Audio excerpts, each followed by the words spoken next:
Mbappé est de plus en plus proche de rejoindre le Real Madrid. Je vous résume tout ça. Avant de commencer, pensez à t'abonner pour ne pas rater aucune info sur le Real Madrid.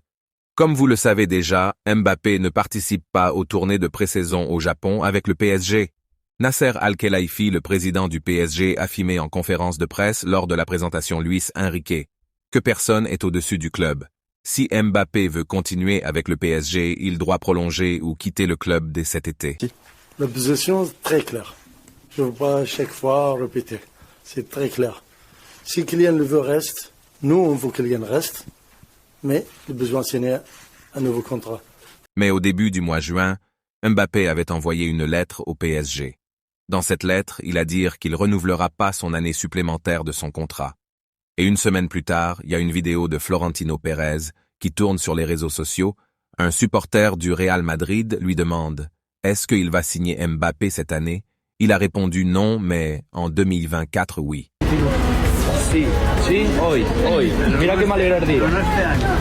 Après cette vidéo, les dirigeants du Paris Saint-Germain pensent que Mbappé a un accord avec le Real Madrid pour signer gratuit en 2024. Et économiquement, si Kylian signe gratuit au Real Madrid, ça va leur faire beaucoup de mal. Publiquement, Nasser Al-Khelaifi a dit qu'il laissera jamais le meilleur joueur du monde partir gratuitement, jamais ça n'arrivera. Hier, d'après l'équipe, PSG a mis Mbappé sur la liste des joueurs à vendre dès cet été. C'est pour ça Mbappé ne fait pas partie des joueurs pour la tournée au Japon. Des clubs de Premier League ont contacté le PSG pour tenter de signer Kylian Mbappé.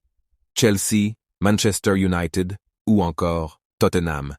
Mais il y a une club surprise rentre dans la course pour Kylian Mbappé, c'est Al Hilal, Arabie Saoudite, qui a proposé un contrat de 700 millions d'euros par saison à Kylian Mbappé.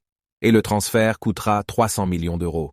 Selon Journal L'Équipe, il y a une représentante de Al Hilal à Paris et tenté de négocier avec Kylian Mbappé, mais le Français a refusé toutes les négociations avec le club saoudien. Et le Real Madrid dans tout ça. Le Real Madrid n'a pas envie de faire la même erreur qu'ils ont fait la saison dernière. Ils attendent la fin du mercato pour faire une première offre.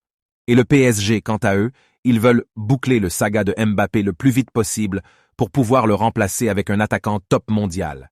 Des noms comme Harry Kane et encore d'autres joueurs apparaissent sur la liste. Quant à Mbappé, lui, il veut rester au PSG jusqu'au 31 juillet parce qu'il touchera un prime de fidélité à plus de 40 millions d'euros. Comme vous avez remarqué, le saga de Mbappé n'est pas prêt à terminer. Mais on espère que cette année, que c'est la fin. N'oublie pas de vous abonner pour ne pas rater aucune info sur le Real Madrid et Al Madrid.